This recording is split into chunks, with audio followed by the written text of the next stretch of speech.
Good day, everyone, and welcome to the Practical Management of Inherited Retinal Disorders webcast. For full screen mode, hover over the slide and click the full screen icon in the center. To exit full screen mode, press Escape. During today's webcast, you can submit questions to the presenters. Please type your question into the question box under the Ask a Question tab on the left-hand side of your screen and click Submit. If you require technical assistance during today's event, you can reference the help link at the top of your screen. The call will be recorded and I'll be standing by should you need any assistance. It is now my turn the conference over to Ben Shaberman, Senior Director of Scientific Outreach of the Foundation Fighting Blindness. Please go ahead. Great, thank you. And thanks everyone for joining our webinar. We're glad you are in attendance.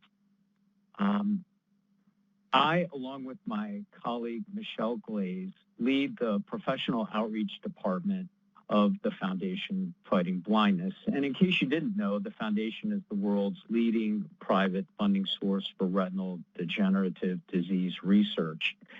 And Michelle and I, in the Professional Outreach Department, are educating eye care professionals throughout the U.S. about the many resources available for their retinal disease patients, and those include no-cost genetic testing, no-cost genetic counseling, a patient registry, and extensive information about emerging therapies and clinical trials. And we hold educational events like this one. And it's an exciting time in our space. We have an FDA-approved gene therapy and more than 40 clinical trials underway for emerging therapies. And if you're interested in getting resources for your retinal degenerative disease patients, you can email us at info@fightingblindness.org, or if you go to our homepage, fightingblindness.org, the Eye Care Professionals tab is at the top of the homepage. And we will try to get to all of your questions through chat today. If we're unable to do that, we will follow up with emails. So now it is my distinct pleasure to introduce Dr. Rachel Huckfeld. She is an associate surgeon and director of the Inherited Retinal Degeneration Fellowship at Mass Eye and Ear and an assistant professor of ophthalmology at Harvard Medical School. Dr. Huckfeld's clinically oriented research focuses on improving the care and visual outcomes of patients with inherited retinal diseases. Her current research focuses on understanding pathways leading to retinal degeneration and improving clinical care of patients with cystoid macular edema associated with retinitis pigmentosa. She also leads Mass Eye and Ear's participation in clinical trials for retinal gene therapies. Please welcome Dr. Huckfeld. Thank you, Ben, and hello, everybody. Thank you for joining us for this webinar.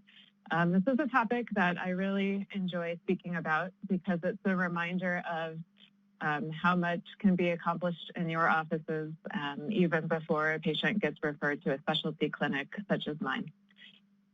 I don't have any commercial disclosures that are related to what I'll be talking about, but I am fortunate to receive grant support from the Foundation Fighting Blindness.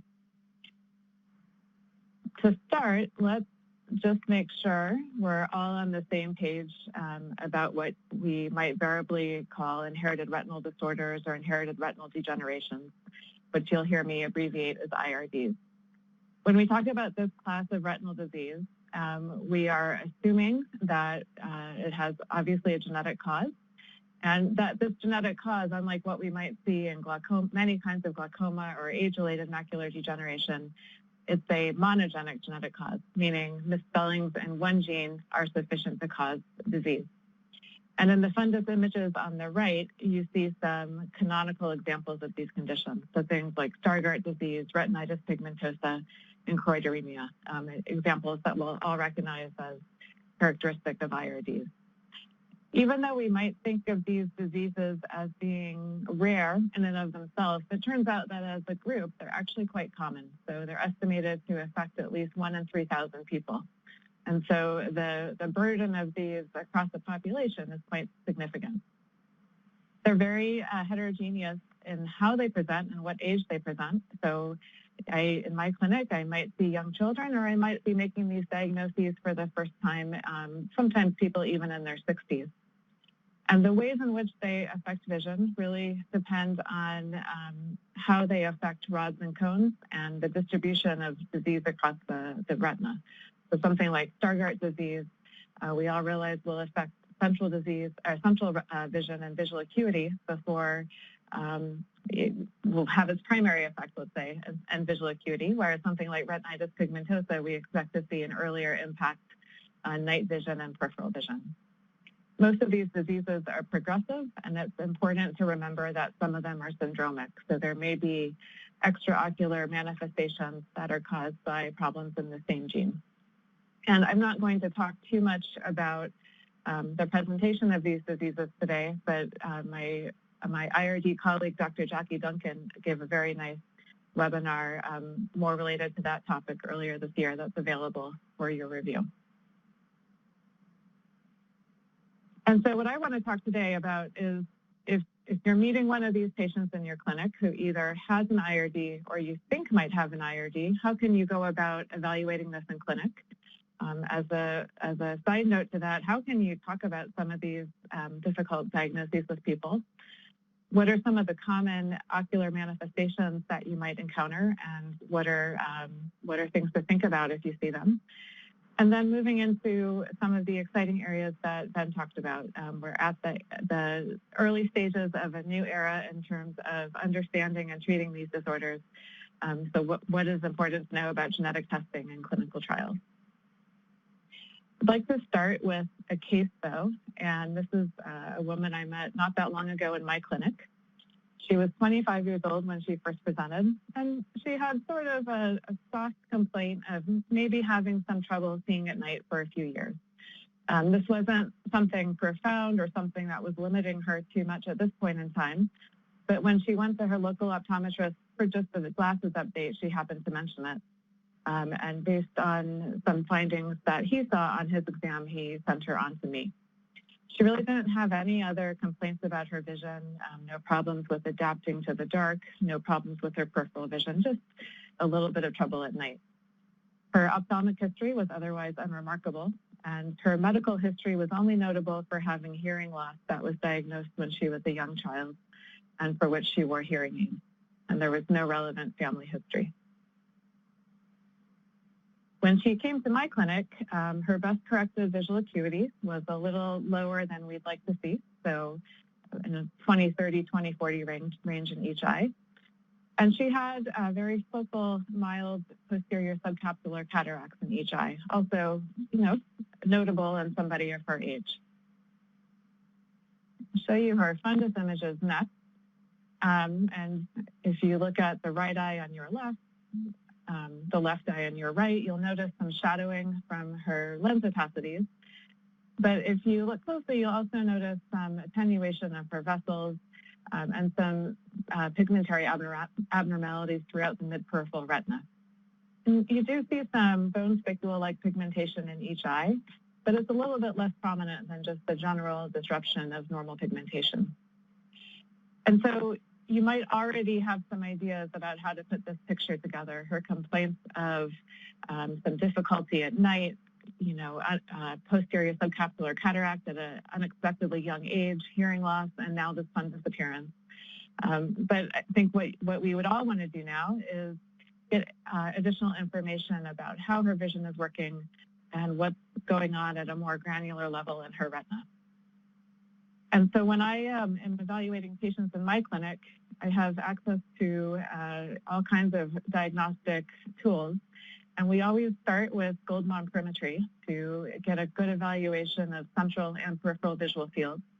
And so you can see those fields for this patient. And If you're used to seeing these, you may recognize that her sensitivity to the largest and brightest stimulus, the 5-4E, is normal. So she can see that everywhere in her visual field. But her sensitivity to the other stimulus we test, the 1,4E, is quite constricted. So it's about 20 degrees in each eye. Whereas in somebody without any vision problems, it would skirt the 5,4E stimulus. So far we know that in addition to her subnormal visual acuity and her reports of difficulty at night, she does have some peripheral field constriction. We move on after that to testing her nighttime vision, and we first do that with a subjective test. We test her dark adaptation threshold, and we find that she actually needs lights to be a little brighter to see them than somebody without retinal disease. And then we get additional information with her full field electroretinogram. We find that her scotopic responses, those that are generated by rods, are non-recordable. And we find that her photopic responses and those that are produced only by cones are recordable, but just barely. They're less than 5% of those of a normal individual. So we've now shaped this picture of having a more thorough understanding of any limitations or surprises with her vision. We move on to looking at the retina structurally, and I think wide field fundus autofluorescence is a very helpful tool for doing this. So on the left-hand panel, you see what a normal retina would look like with wide field fundus autofluorescence. There's always a little bit of physiologic hypofluorescence at the fovea, and then a more uniform signal elsewhere in the retina. And you see a different pattern than that in my patient. So there's abnormal hyperautofluorescence in the macula that's very characteristic of her condition. And you also see a kind of granular modeled hypoautofluorescence throughout the mid-periphery. This appearance is symmetric in the two eyes. And if we look at it juxtaposed to her fundus images, you can appreciate that some of the granular peripheral hypofluorescence matches areas of pigmentation change in the fundus images. So this is giving us a sense of a generalized anatomic disruption that goes corroborates quite nicely with that same impression we got from her full field ERG. And then finally, we use OCT. And I think this is a very powerful tool for diagnosing and then following inherited retinal diseases. And so in her image on the top, at first glance, you might think, okay, I see a lot of nice retinal bands there.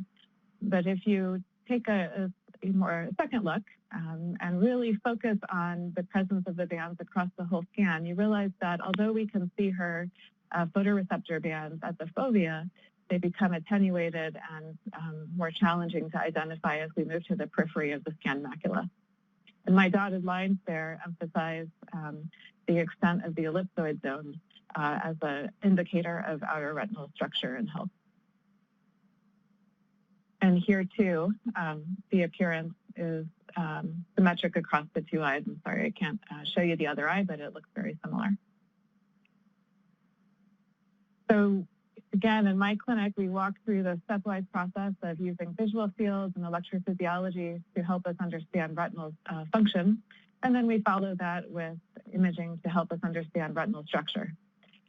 It turns out, though, that the optometrist who sent her had really done a lot of the same things. So he had done a very thorough evaluation of her peripheral vision using different types of standard Humphrey visual field testing. And he had also done an OCT and seen the same type of anatomic changes that I had. And so with different but very complementary workups, we hit the same diagnosis, which was we suspected she had retinitis pigmentosa, or RP, that with her hearing loss was reflective of Usher syndrome type 2. And Usher syndrome is one of the syndromic types of RP in which RP is accompanied by hearing loss. I'm going to come back to this patient in a moment, but first I'd just like to take a little detour for a moment to just show other examples of how useful retinal imaging can be if you have a patient where you're not sure of the diagnosis or you're entertaining the idea of an IRD as part of your differential. So if you can focus on the left-hand images first, This was a teenager who had complained of having poor vision for a number of years. He just was having a hard time being at school, and glasses just never seemed to help all the way. They helped initially, but things just got a little blurrier and blurrier. His best corrected visual acuity was 20/70, so that nicely matched what he was describing. But when you looked at his fundus, there wasn't anything grossly abnormal. Maybe the central part of the macula was a little bit blunted in its reflexes or appearances, but there wasn't anything characteristic of an IRD specifically. But when we got an OCT on this teenager, and that's the left-hand corner of the screen, you can appreciate that there's an interruption there at the fovea. And so as we try to follow the ellipsoid zone all the way across the macula, there's a gap there in the center. And that's accompanied by just a little bit of generalized thinning of some of the photoreceptor bands sitting above it. This is a OCT appearance that has a differential associated with it that has some non-hereditary entries as well.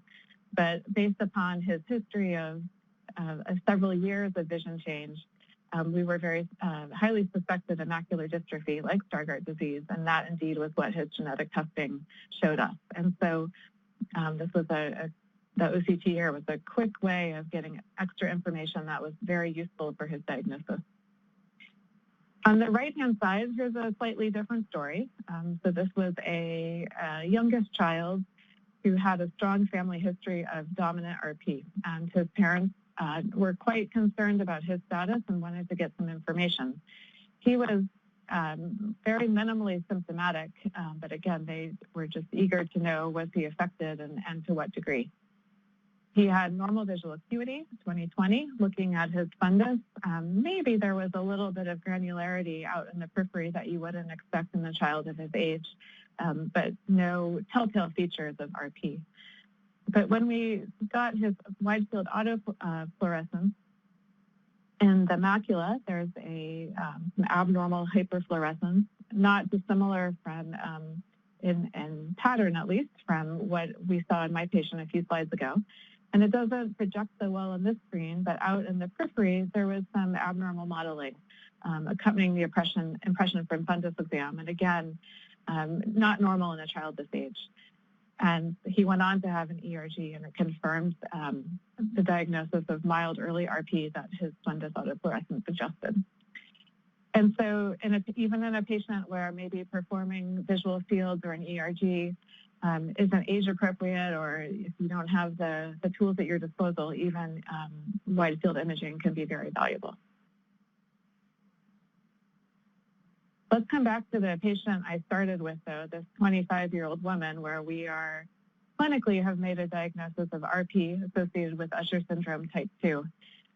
You know, now you're sitting there with her in your clinic room. You might have one patient waiting for you. You might have a dozen. And now you have the challenge of sharing either a clear-cut or suspected diagnosis in a compassionate and sometimes a necessarily efficient way. And in my clinic, I have the luxury of time, but I think some of the strategies I use can work even if time isn't something you have at your disposal.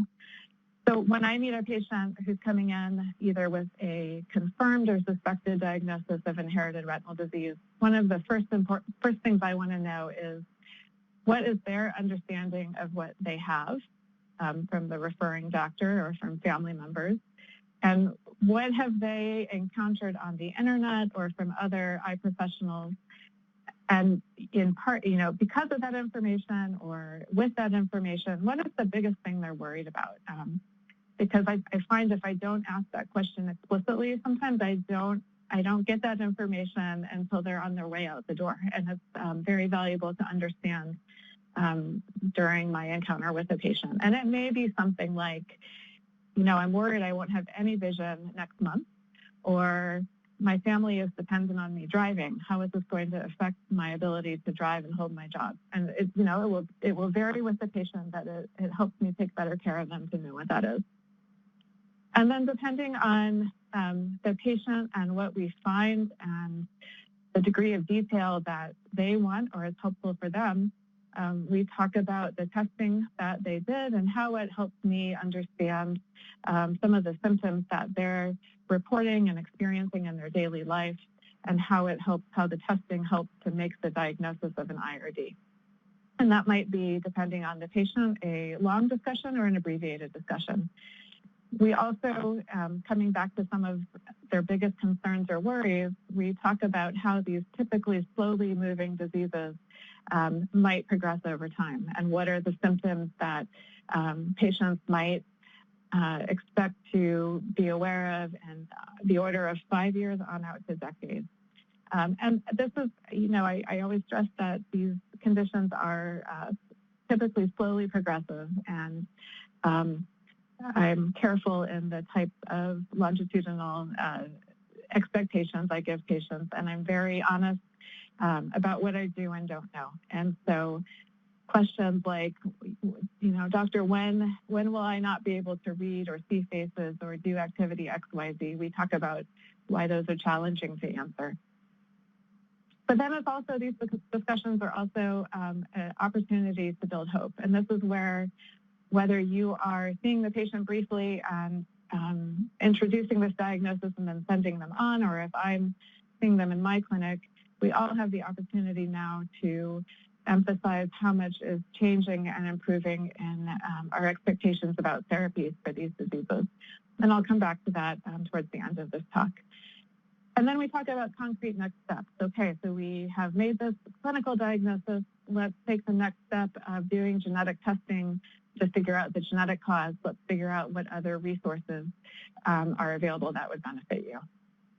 And then at the end of this discussion, I think I almost always end with a question along the lines of, what have I told you that you still have questions about, or you don't understand, or that's going to make you worry when you go home? And sometimes it's something subtle. Sometimes they don't really have an answer to this. But again, it's just a chance to make sure that they are hearing what I think I'm seeing and that we're all on the same page.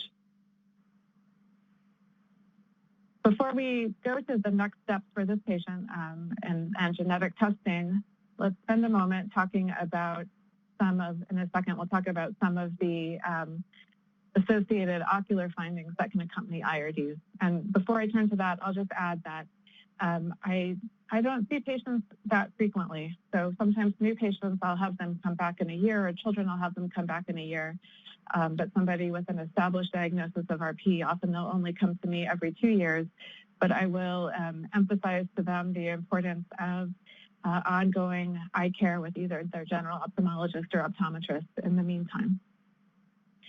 But in your practices, you might be also seeing or thinking about things like cataract, CME, or acute vision change in these patients. So let's spend a few moments talking about these topics. So first, let's talk about cataracts. Like this patient I'm presenting, in patients with IRDs and RP in particular, we often find that individuals have posterior subcapsular cataracts at an early age. And so in several studies looking at consecutive RP patients where across the board the mean age was 48, they found that up to half of these patients either had PSC or were pseudophakic. And the visual impact of these early PSCs or early onset PSCs rather can vary. So sometimes I see them, I tell the patient about them, and it's, they still might be 20/20 or 20/25, and the cataract isn't having much visual burden. But as they increase, they certainly can decrease visual acuity. They can result in increased glare, and these symptoms together can have a profound impact on people's ability to navigate the world and perform their jobs or maintain their independence. And because of the visual burden of these early onset PSCs, if you look at the mean age of cataract surgery in individuals with RP, it's between 47 and 58, so considerably younger than the general population. If you are a cataract surgeon thinking about doing cataract surgery in someone with RP, what are things that you might want to have in mind? And I'll tell you that I took this list from a very nice review by my colleagues Emma Davies and Roberto Pineda. who are both cornea specialists who have a lot of experience on cataract surgery in eyes with RP. So zonular weakness happens at a higher rate in individuals with RP, up to 20% of patients in some studies. And so one thing you can do preoperatively is assess for phacogenesis. And I even do this in my retina clinic just to have a sense of what I might be sending on to the cataract surgeon. Intraoperatively, whether or not you think there's going to be phacogenesis, it's just good to have in mind that you might want to have alternate lens choices, and you might need to have a capsular tension ring on hand. My colleagues, Dr. Davies and Dr. Pineda, try to decrease the intensity of the microscope light during the surgery and cover it when it's not needed, just to eliminate any unnecessary light exposure. And then they're also cognizant that post-op cystoid macular edema can happen in some studies in 10 to 15% of patients with RP. And so this could be something that you might want to preoperatively do an OCT and see if someone has pre-op CME. And then you can consider a longer course of postoperative drops such as steroids, NSAIDs, and carbonic anhydrase inhibitors than you might use in a patient without RP. And then finally, patients with RP are a little bit more vulnerable to posterior capsular opacification than individuals without RP. And so this can develop pretty quickly after surgery, but it's, of course, very amenable to capsulotomy as it would be in a patient without RP. And folks with RP also are a little bit more likely to have anterior capsular phimosis. Whether or not it's something that affects their vision, it's something you might see clinically. If we look at the outcomes of cataract surgery and RP, we see a lot of potential for success. So various studies looking at visual acuity find that it improves in 50% of virtually all patients. And if we look at patient-reported improvement, we find, at least in this study of 18 patients, multiple types of improvement. So many patients report an improvement in central vision, and other things that are harder to measure in a routine eye clinic visit also can improve, like glare, like color vision, like peripheral vision. Studies looking at RP patients to try to identify what factors might predict a better outcome have found two associations that you might experience. One is just having better vision or visual acuity at baseline, and the second is seeing better preservation of the ellipsoid zone in that eye on OCT. There were some concerns in the past that cataract surgery could accelerate RP progression, and most recently there was a study looking at structural aspects of the retina after surgery and found that for features like the ellipsoid zone, there was no worsening in the rate of change after surgery compared to control eyes. But I think it's really important before you do cataract surgery in someone with RP, and for me, before I send an individual to a cataract surgeon, to have just a really candid discussion about potential outcomes and potential risks. And this is all tailored to the severity of the cataract and its impact on vision. And I will just add that even though we see a lot of good outcomes after surgery, there's the occasional outcome after cataract surgery and RP that is not what any of us would want. And I think some of these loom large in the minds of patients who have heard about it, who have heard about these types of encounters through patient groups or support groups. And so they understandably enter a surgical decision-making process wanting to improve the vision they have, but also not wanting to lose any of it. And so these risks and benefits are just really personal. And so I want to just illustrate two very different cases to you. You can focus on the left side of the slide to start with. This is one of my patients who has, like the woman I started this talk with, this man has Usher syndrome. And he's pretty reliant on reading lips to communicate. And you can see from the fundus image, he had a pretty significant posterior subcapsular cataract that was really restricting his ability to see and my ability to see his posterior pole. but in his pre-op OCT, we actually could see a little bit of easy line at his fovea. He went ahead and had surgery, and both of his eyes improved markedly from 20/50 and 2100 to practically 20/25. And he was so appreciative of the improvement in his vision and its effect on his life. So, his paraphrased words were, "My job is easier and I'm better at it. I have a different personality now that I can see better, and my interactions with people are better." And so it was a life-changing surgery for him. We have a slightly different clinical scenario, but an equally happy patient on the right. So this was an individual, 58, not that different in age, with a type of RP in which central vision is compromised a little bit earlier than in typical RP. You don't see as much cataract in the fundus image. What you might be able to tell in this image of his right eye is that there's quite a bit of macular atrophy. And that was certainly present on his OCT, where we did not see the nice preservation of the foveal EZ line like we did in the patient on the left. And when he went ahead and had surgery, his right eye was count fingers pre-op and post-op. His left eye improved to count fingers from LP. So as we would record it in clinic, a very different type of visual outcome than the first patient.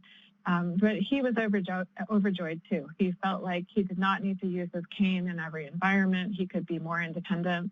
And this was a life-changing surgery for him as well.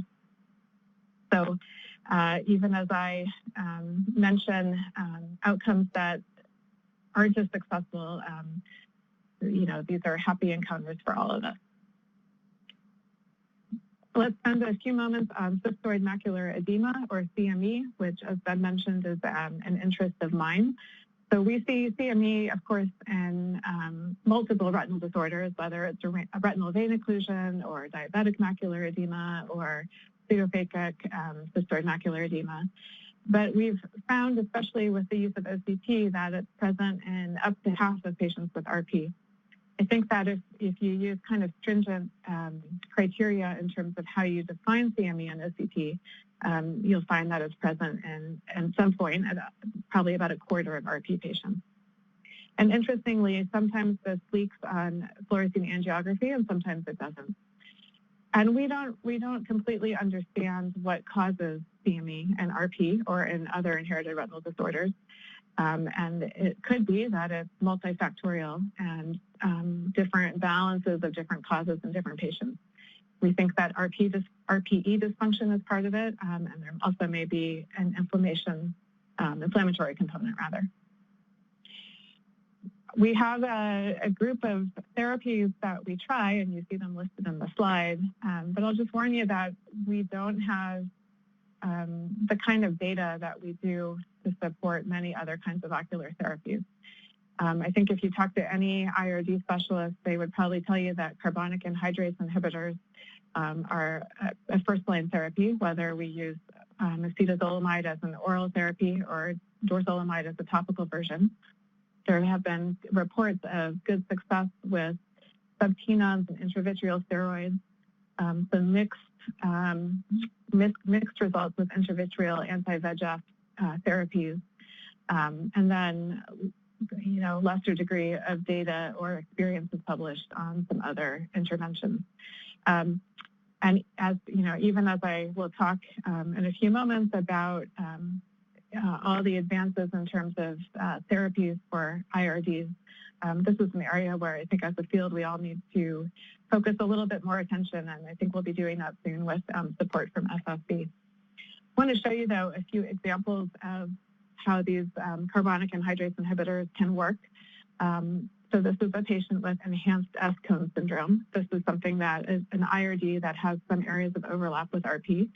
And when I first met this patient, you can see the CME, resulting in loss of the foveal depression and some cystoid spaces. And the patient was symptomatic at this point, saying everything was distorted with visual acuity of 20/50. We started dorzolamide 3 times a day, and when she came back in 2 months, she still wasn't 20/20, but had improved 2 lines to 20/30, and she was so pleased with her vision and the improvement in distortion. She ran out of dorzolamide and inadvertently stopped it, and pretty quickly the distortion came back and the CME came back. even though her acuity stayed the same. And I don't have a follow-up here to show you, but when we got her back on dorzolamide, her CME went away again, and she was quite pleased again. So this was a success story with dorzolamide. Sometimes, though, we need to go to acetazolamide, so the oral form of a carbonic anhydrase inhibitor. And this slide illustrates that. So this is a patient with RP due to mutations in the X-linked gene RPGR. We started dorzolamide TID, and over the course of about 9 months, his degree of CME waxed and waned a little bit, but it never went away altogether. And then that second image on the screen, which happened 9 months after we started dorzolamide, there had really been an increase in his CME. So we switched at that point to acetazolamide, the oral version of a carbonic anhydrase inhibitor. And when he came back from follow-up, you can see a beautiful resolution of the CME and an improvement in his vision. He too, like the last patient, briefly ran out of medicine, and when he came back after running out of medicine, his CME had returned, and like the previous patient, as soon as we started the Diamox or acetazolamide again, his CME improved. And so these are the examples of how we hope these drugs will act in taking care of CME. I want to stress, though, that not all CME in IRDs is something that needs treatment. So you see here a color image of a patient with choroideremia, and then in the top, the black and white infrared image and the OCT. And if you look at the OCT over on that left side of the scan, you see some cystoid spaces, but those are in an area of the retina that is atrophic. And so it's not uncommon to see CME in areas like that. And in this case, we just observe. Finally, as we talk about some of the complications that can happen in IRDs, I want to focus on something rare, but I want to focus on it because if it occurs, it's important to recognize because, of course, it's treatable. And so some IRDs can have choroidal neovascularization or CNV happen at a low rate. So I've seen this in Stargardt disease. It can happen in pattern dystrophy, and in this example, in choroideremia. So this is an individual with a longstanding diagnosis of choroideremia who came in because there was an acute change in his right eye. And it's hard to see in the fundus image, but you kind of get a sense that maybe there's a little bit of elevation and redness photophobia. And the OCT of the right eye in that top OCT panel certainly shows some extra subfoveal hyperreflectivity in comparison to the left eye that's immediately below it. And that material was associated with a significant reduction in vision, so 20/20 in the left eye, but 20/60 in the symptomatic eye. This patient received anti-VEGF drugs intravitreally and had just a remarkable improvement. So the right eye went back to 20/20. So this is just a reminder to be aware of, be suspicious of any sudden changes in these patients who we expect their disease course to be slowly progressive because that sudden change may represent something superimposed on top. And sometimes you might see scar or evidence of inactive CNV, and that's the case in this other patient with enhanced S-cone syndrome. We're looking at the fundus image. There's an area of atrophy and scar, and then the little yellow spot I've highlighted. We could see in the OCT is that little white bump. It wasn't associated with any active exudative process or active leak, but with the help of OCT angiography, we could see that there was some neovascularization there. So this is a CNV that had been treated in this patient like many years earlier, and that we now just monitor to make sure it's inactive.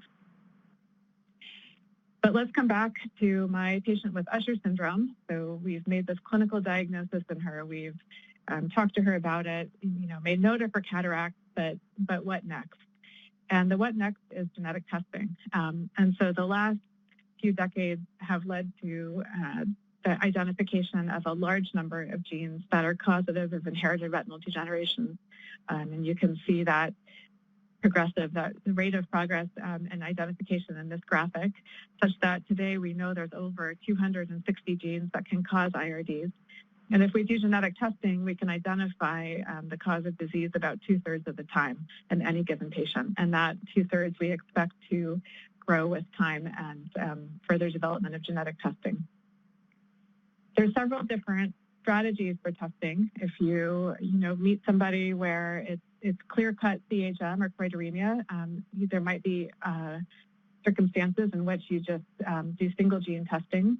Sometimes insurance companies will mandate doing either single gene or a limited panel of testing. So if you think someone has Stargardt disease, sometimes insurance won't let you do a full IRD panel, but will say, no, you have to start with just the macular dystrophy panel. But more and more, I think most clinics are really just taking a broad approach. So testing all the genes that are known to be associated with inherited retinal disorders. That's the pretty standard in my practice. And it's really been a source of new knowledge about unexpected genotype-phenotype relationships between genes and the clinical manifestations. Something that's less common that I think over time we'll utilize more is using whole exome and whole genome sequencing. And at Mass Eye and Ear, those are approaches we use if our initial panel test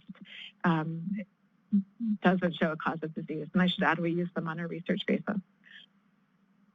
What I'd like to spend a moment, though, talking about is a really useful program that FFB is currently supporting of open access genetic testing. So this is the My Retina Tracker program, and it's pretty easy to find information about it online. But it's bringing free genetic testing to patients with really limited asks of data sharing on their part. And this is really, in my clinic population, meant that we are succeeding in getting genetic testing for a lot more people because of not having to deal with insurance and copays. And so it's a pretty straightforward process. This is the kind of panel or screen you'll encounter if you look for this online, and it just gives you some basic information. There's a pretty limited form or order form for each patient. And I just want to highlight that I think one of the benefits of this program is that it requires and also provides genetic testing. And so in my clinic, we have genetic counselors that can work with patients. But if you want to order this test and you don't have a genetic counselor, you can get genetic counseling through Informed DNA, which is a telemedicine-based genetic counseling service. This is an example of what test results might look like, and it also helps highlight why genetic counseling is beneficial. So the top box, a patient was tested and found to have two variants in the gene ABCA4 that were interpreted by the genetic testing company as disease-causing or pathogenic. So we consider this case to be solved. The results matched the patient's phenotype. And in this kind of circumstance, the genetic counselor can help to help a patient to understand risk to family members. You know, do people need to be worried about their siblings, their children? If they're thinking about having children, what are some of the questions they might want help answering? And these are things that I can certainly answer, but genetic counselors are especially trained in this area, so their expertise is beneficial. In the box in the bottom right corner, it was a patient where we couldn't find a genetic result. And here too, genetic counselors are helpful in helping patients understand why we can't always find a result and what next steps might be. And before we even hit the point of ordering genetic testing on a patient, we often have a discussion about, well, you know, why is this going to matter for this individual patient? And you can break it down into a few points. One is understanding an individual patient better. Who can we compare them to? Are there any systemic manifestations of their disease that a genetic diagnosis could either help us understand or highlight for us? Genetic testing, of course, can help define risk for family members. And I think most excitingly, these diagnoses are starting to have therapeutic implications. And so Luxturna, the gene therapy for RPE65 disease, exemplifies this. And so even if there's not a clinical trial or a therapy for patients now, I really propose genetic testing to them as kind of a futures-focused activity. So we did do genetic testing in this patient, and we found two pathogenic or disease-causing mutations in the gene USH2A. USH2A is the most common cause of recessive RP without any systemic features, but also the most common cause of Usher syndrome type 2. So in her case, this genetic result clearly met her clinical phenotype. And then she asked what I would ask as a patient, right? Okay, so you have this information. What do we do now? And this brings us to all the exciting things that are happening in the realm of developing therapies and clinical trials. And so I'm using choroideremia as an example here to illustrate how, as the retina changes over time, and you'll see in the OCT more and more macular involvement of photoreceptors, how our therapeutic approaches might change. And so early in disease, we'd really like therapies that can help the whole retina or help preserve the healthy parts or correct the genetic defect. As we move into later stages of disease, there's opportunities to restore or rebuild light sensitivity with stem cells, optogenetics, and retinal prosthetics. With regards to genetic therapies specifically, though, I just wanted to highlight what's currently in clinical trials.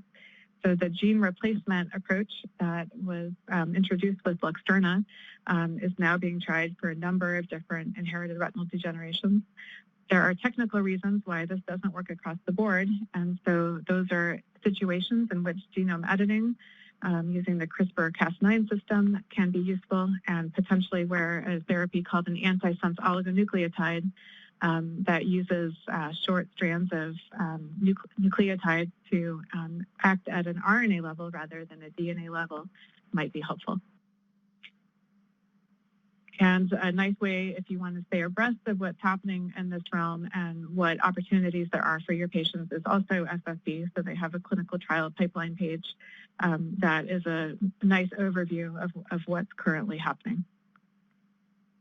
The clinicaltrials.gov website is also a useful resource. And so coming back for a final time to my patient, if you go to clinicaltrials.gov and you enter USH2A, which is, again, the gene she has problems in, you find one interventional study, and this is a study using antisense oligonucleotides as a potential therapy. And depending on the mutation you have in USH2A, patients may or may not be eligible for this. So for this patient, in a pretty short order, we went from a clinical diagnosis to a genetic diagnosis to actually being able to talk about potential therapies for her genetic cause of disease. And as we think about the kind of clinical care we'd like to have for IRD patients going forward, it's, I think, my hope and the Foundation's hope that this will become more and more the norm in how we can approach these patients. As my final thought, though, I think there's a lot that we can do in the meantime to make sure that they are getting the best information and the best sort of multidimensional care they can. So FFB has a really nice patient-directed newsletter that I recommend patients to. They also have a biannual meeting, and My Retina Tracker registry allows people to put their information into a database.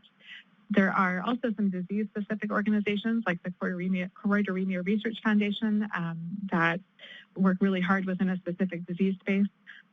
And then I always try to talk to patients about what are low vision and vision rehab services that they would benefit from and that are available where they live. And that might be through a hospital or a clinic, or in some cases it might be a state agency. And then finally, every now and then, these kinds of visual conditions really take their toll on patients' lives overall.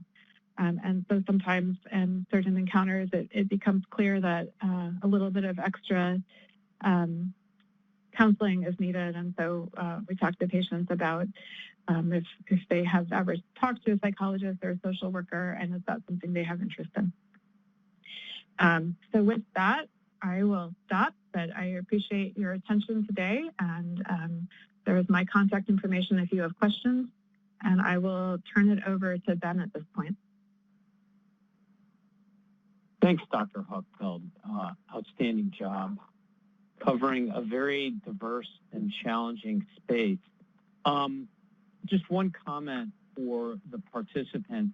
This is being recorded, and the enduring version of this presentation will be posted to the Foundation's website, to our eye care professionals page. So if you know colleagues or associates who might benefit from this information, please feel free to share this presentation once it's posted. I've gotten a couple of complimentary comments, no questions as of yet, but a general question I have, Dr. Huckfeld, if you were a private practice ophthalmologist, optometrist, and you have an RP or a Stargardt disease patient that you see on a relatively regular basis, maybe every year or so, just to make sure there are no complications or they don't need a change in their prescription for their glasses or something like that. What are the minimum tests that you recommend that somebody perform? Yeah, that's a great question. I think there are two. One is doing visual field assessments with two thoughts in mind, right? For somebody with RP, when does their visual field meet the criteria for legal blindness, or when does it meet the criteria where they shouldn't be driving? And those are both really challenging topics, I think driving in particular. But I also feel like as eye care providers, we are the people in the position to help inform patients about that information. And by the time somebody reaches the visual field criteria for legal blindness, they're probably pretty aware in day-to-day life of how their vision is impacting their activities. And so in my mind, that's a way of making sure they have access to all the resources that they might benefit from. I think the other test that is important, if you have access to it, is doing a periodic OCT in conditions like RP to check for cystoid macular edema, because that, as my images showed, that is a potentially, that is a treatable potential complication of RP. And so anything treatable, I want to be on top of. And same thing in macular dystrophies, where there can be occasionally choroidal neovascularization. It's just a good thing to stay on top of and making sure you know what's happening in their maculas. Great. Thank you. Okay, now the questions are starting to roll in. One question, do you feel that an oral carbonic anhydrase inhibitor has more of a rebound effect in the treatment of CME than a topical option, dorzolamide, for example? So I'm going to interpret rebound as being like, if you stop it, does the CME come back? And I'm not really sure. It's a good question. My choice of one versus the other is based on how severe is the central component of the CME, and is it in one eye or two eyes? And so if it's milder CME and it's just in one eye, I'll usually start with dorzolamide, but then certainly kind of up it to acetazolamide if we're not making improvement. And in terms of rebound, again, that's a good question. I don't have an anecdotal sense of that. There is the sense in the literature of the need to sometimes take a holiday, a Diamox holiday, if you've been on it for a long time, and I think that can generalize to dorzolamide as well.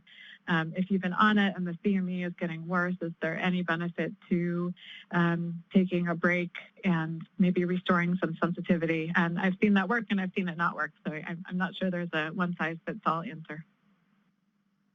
Right. Thanks. This next question is probably one of the most common questions we get from patients with RP especially. What is your opinion on vitamin A supplementation? Yeah, so that's a topic with a lot of history at Mass Eye and Ear. I have to say I'm a little bit on the fence at times. So I understand why really committed and smart RP doctors have not wanted to prescribe it for their patients based on the original data. And I also understand why there is a sense that based on how it affected the ERGs that, this could help. I think a problem is that the vitamin A study was a 5-year study. And what we'd really like to see is, what happens after 10 years or 15 years on vitamin A. And of course, we just don't have data for that. So when I am meeting a patient with RP, and this comes up as a topic, and I really only talk to people with kind of typical RP about it. Anything atypical, I don't think there's data to help. I tell them the shortcomings and the advantages, that the good outcomes and the shortcomings of the data, and help them make a decision that seems right for them. And we also take into consideration, are they, is it a younger woman of childbearing age? Is it somebody with already a tendency towards liver problems? So it's not one size fits all in my clinic. Right. And I'm going to add a second question in.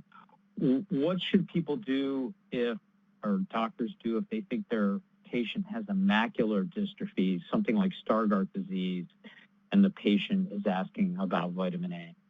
Yeah, thank you for adding that. So anyone with a macular dystrophy, we ask them to continue a normal diet. So they need dietary sources of vitamin A. But we worry about vitamin A supplements because we think that part of the pathology or the pathophysiology in Stargardt disease is mishandling of vitamin A. So we don't want those patients on any vitamin A supplements, or if there's even a suspicion for Stargardt disease, really just a healthy, normal diet.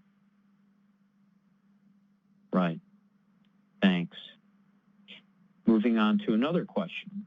Do you check for syphilis or other systemic disease in patients with RP-like fundus and no family history? So normally, something that really looks like RP, even if there's not a family history, is going to be RP. And so, we know recessive disease may show up only once in a family tree. I do on rare occasions check syphilis if, maybe I can't tell if it's really a sudden change in vision or pseudo-sudden, if there are clinical findings that don't match my expectations. And again, right, syphilis is something that you need to know about because it's treatable. But in the limited number of times that I've done that, I've not had one come back positive. So I think it's good to have in mind, but I think most of the time, isolate RP-like disease will still be RP. And right. I'll just add, too, that's where some of our other imaging modalities are so helpful. So I showed you a few wide field autofluorescence images where you could see this abnormal hyperfluorescent ring in the macula. That's a very characteristic finding in RP that I wouldn't necessarily expect in acquired causes of a pigmentary retinopathy. So little things like that can also be useful in solidifying your clinical diagnosis. Good to know. So we're reaching the top of the hour, and I have one question left. And that question is, and it's sort of referring back to the tests that you covered for patients that might have an outer retinal degeneration like RP. And the question is, do you do similar diagnostic tests for people with macular dystrophies? Yeah, that's an interesting question, and thank you for whoever asked that. Often I do. So often, I'll always do a visual field. I often, in the context of an IRD clinic, often we get a multifocal, a full field ERG as the baseline. But usually in somebody with a macular condition, that's kind of a one-time test.